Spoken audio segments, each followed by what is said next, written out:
Hey, stop scrolling because just 21 days left for the NEET, and today I'm going to tell you something which might actually decide whether you ended up in a medical college as a student and living your dream or just keep dreaming about it. So let's be honest, तुम्हारा save folder भी study motivation and medicals की aesthetic reel से भरा हुआ होगा ना?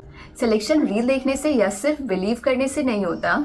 Selection तब होता है जब तुम अपने कंफर्ट जोन को छोड़कर एक्चुअली में क्वेश्चन प्रैक्टिस करते हो. And yes, maybe you are late. But the game isn't over until you quit.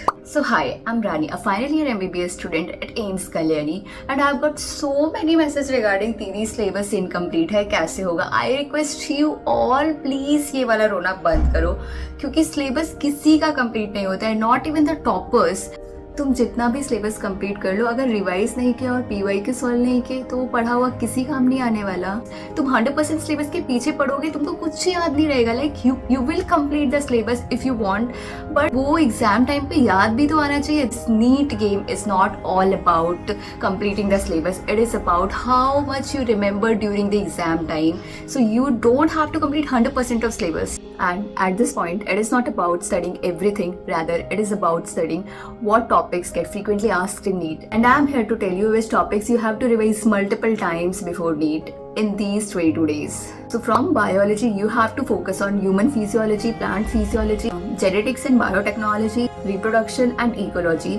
These are the topics you have to read line by line from NCERT multiple times, solve questions, do all PYQs. And जो PYQ तुम गलत कर रहे हो उसे याद रखो. And for physical chemistry, formula revise करो. बस तुम फॉर्मूला याद रखो और क्वेश्चन प्रैक्टिस करते रहो. PYQ करते टाइम अगर मिस्टेक होगी तो सॉल्यूशन देखो और सॉल्यूशन को याद रखो कि किस तरीके से कैसे अप्रोच किया है इस क्वेश्चन को. फॉर ऑर्गेनिक केमिस्ट्री मैकेनिज्म याद रखो और NCERT में जितने रिएक्शन देखे हैं उसे बाय हार्ट याद रखो. कहाँ कौन सा प्रोडक्ट बन रहा है, कौन सा रिएजेंट यूज हो रहा है, क्योंकि NCERT के वो reaction as it is NEET में डाल दिए जाते हैं. And for inorganic chemistry most important chapters are coordination compound, P block, D and F block. NCERT की लाइन बाय लाइन याद रखो और PYQ सॉल्व करते रहो. PYQ में जो स्ट्रेंज क्वेश्चन है, आउट ऑफ NCERT क्वेश्चन है, उससे वहीं पे याद कर लो कि इनऑर्गेनिक में एक्सप्लेनेशन हर जगह नहीं मिलता. Most of them are exceptions only, तो एक्सेप्शंस तो तुमको याद करना ही पड़ेगा. And for physics your more focus should be on electrostatics, current electricity, magnetism, ray optics and semiconductor. These are such topics you must revisit in these 22 days.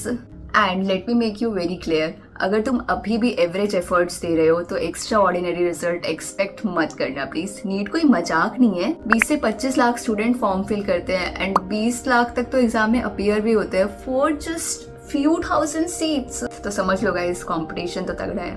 जरूर paper easy आता है पर 20 से 25 lakh is something you cannot think of.